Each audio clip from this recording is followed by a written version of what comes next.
Vasco da Gama, que ontem deu um susto danado, mas cumpriu a missão. Rapaz, em São Vasco, Januário. Zé. Breno Monsef. Fala, Zé, falamos tanto ontem de exorcizar o fantasma da segunda fase, e o exorcismo veio, né? Com Água Santa. 5 litros de suor para cada torcedor, né? Mas no fim das contas, deu certo. Foi sofrido, hein? Mais uma vez, o Vasco que saiu à frente contra o Água Santa, logo à frente com o Galdames, né? Logo no início do jogo, 2-0, depois veio logo com o Verrete. Acabou que o Neilton descontou ainda no primeiro tempo. No segundo tempo, veio o empate. Teve confusão e teve virada dos caras. O Água Santa virou aos 42. Estava 3-2 pro Água Santa aos 42 do segundo tempo até os 47. Quando o Payet bateu a falta e o Piton de cabeça empatou. E aí levou pros pênaltis.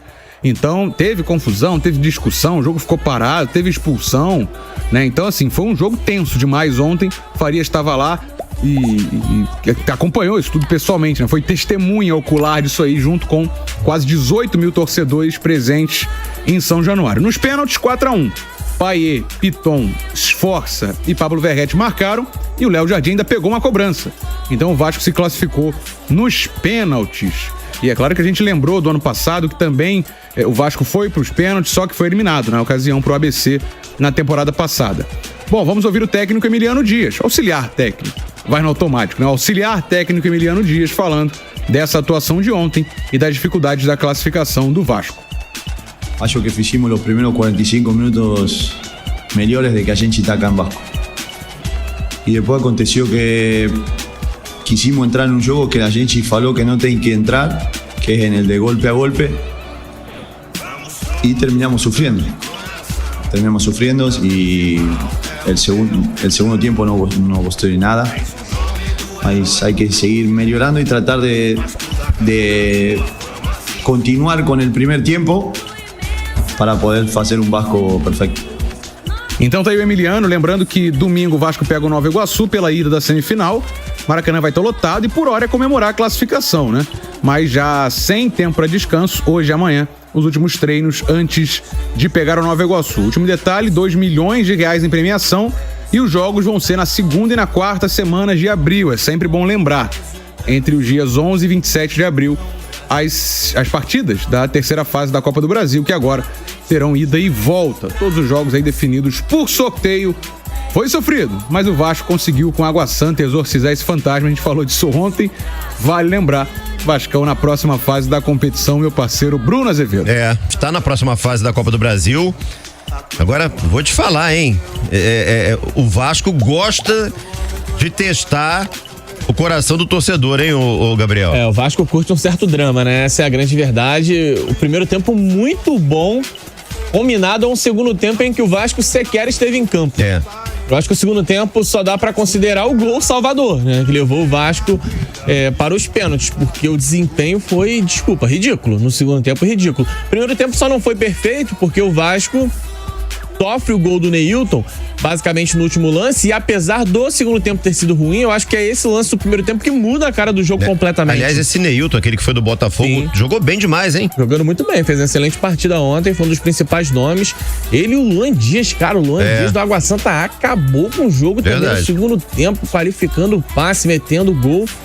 A verdade é que o Água Santa prometia ser um time minimamente chato, acho que foi mais chato do que a gente imaginava, mas acho que passa um pouquinho por um Vasco que realmente abdicou do jogo na segunda etapa.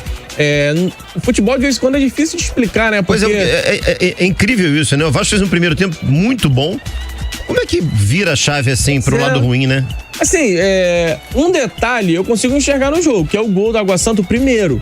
Aquele gol ele meio que mexe na configuração do jogo, porque iríamos para um final de primeiro tempo com o Vasco vencendo por 2-0 e aí era a situação encaminhada.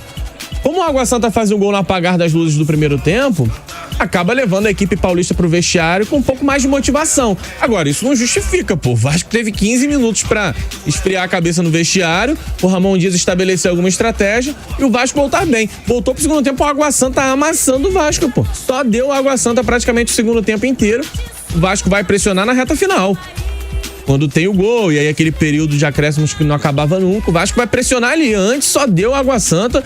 Não seria por acaso se o Água Santa tivesse conquistado a classificação. Diminuiu o placar, empatou e virou até com uma certa justiça dentro do que foi o contexto do jogo. Agora, o que explica uma oscilação tão grande, cara, não consigo apontar a não ser uma equipe desligada, uma equipe que se desconectou do jogo. E aí, Azevedo, entra o aspecto emocional.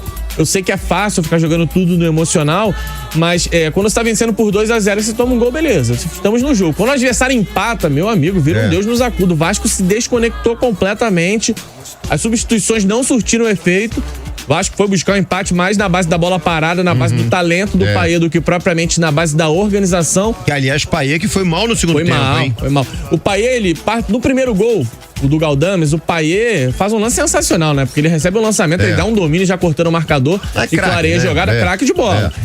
E no lance do gol do Piton, o gol salvador que leva pros pênaltis, o Payet bota a bola com a mão, né? Brincadeira.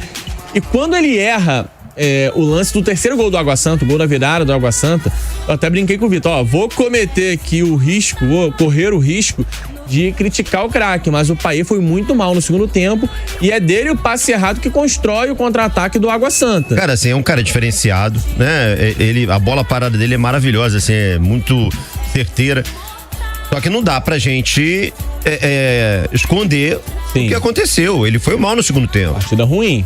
Aí, por ser craque, ele tem a frieza. Exatamente. De no jogo pegando fogo, no desespero, o Vasco totalmente perdido, ele bateu uma falta na cabeça do Piton. E um outro mérito do Payet é abrir a série de cobranças, convertendo a dele. Você vê, o Água Santa abriu perdendo, a confiança já vai lá embaixo, você já joga o emocional a favor do Vasco. Então o Payet, ele teve altíssimos no jogo e baixíssimos, né? Altos e baixos, extremos impressionantes. Tem a qualidade, a personalidade, né? Mesmo num momento complicado, até um momento complicado dele mesmo, de chamar a responsabilidade e falar, não, peraí, deixa comigo que eu tô aqui. Né? Tem uma cobrança de falta ainda no tempo normal, que ele bate direto, que quase ele converte, é isso, é o craque. Eu acho que ele precisa avaliar o que foi a atuação dele, entender onde errou, mas ele apresentou o melhor e o pior ontem. No fim das contas, Azevedo, assim, lição o Vasco tem que tirar, né, do jogo de ontem. E eu gostei muito da coletiva do Emiliano Dias e do comportamento do Ramon Dias à beira do campo. Porque acaba o jogo, tem uma festa enorme e eu acho que os jogadores têm mais que festejar mesmo, porque foi um jogo dramático. Agora o Ramon Dias sai direto pro vestiário com uma cara de insatisfeito. E depois o Emiliano na coletiva diz: não gostamos de avançar dessa forma, porque a gente tem um trabalho sólido, a gente evoluiu pra chegar aqui e vencer bem. Sem necessidade de passar por isso, né, cara? Abrir 2-0 e confirmar uma grande vitória. A gente passou por esse sofrimento todo. Não gostamos de vencer dessa forma. Adorei a coletiva, porque passa uma mensagem muito clara ao torcedor, que é a seguinte: valeu pela classificação, mas o desempenho do segundo tempo, o Emiliano Dias diz, não gostei de nada no segundo tempo. E ele tá certo, porque o Vasco realmente não produziu nada, não jogou rigorosamente nada. Esse comportamento da comissão técnica me deixa satisfeito, porque eu tenho certeza que no vestiário, se não ontem, mas agora na sequência da semana, uma bronca vai cantar alto lá no vestiário. Porque o Vasco não pode ter uma oscilação tão grande como teve ontem, colocando em risco uma competição que é acessível, onde o Vasco pode ir muito mais à frente. Então fica aí a lição para esse jogo e no fim das contas eu vou me apegar àquilo que o mata-mata pede, classificação. Dourado ou não, o Vasco está classificado. Bom, a lamentar aqui também aquela confusão, né, depois do gol do Vasco, né, do segundo gol do Vasco, né, do terceiro gol, perdão. Aquela confusão no gramado, e aí você tá falando da comissão técnica, eu não sei quem é o cara, mas um cara completamente destemperado, partindo pra cima do Neilton. Que o Neilton provocou. Cara, é a casa do Vasco. Você tem que preservar pra não ter problema daqui por diante. E aí você inflama aquele torcedor mais exaltado, né? Enfim, lamentável realmente.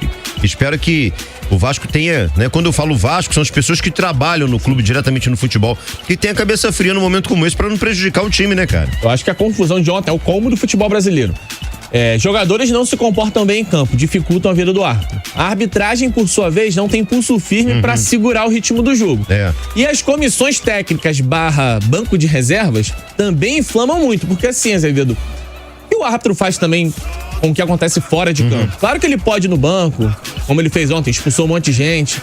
Mas que ele faz pra controlar? Se dentro de campo já é difícil controlar o jogo corrido que é, jogo tenso, nervoso, valendo muito dinheiro. Demais, né? O jogo tava muito tenso. Então, assim, o árbitro tem que lidar com uma missão muito complicada. Não teve pulso pra isso. E fora de campo também, jogadores, membros de comissão técnica não ajudaram em rigorosamente nada.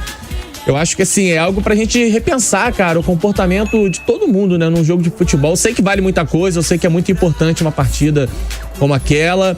Entendo que os nervos estarem à flor da pele é algo até natural no futebol, mas ontem passou muito do limite.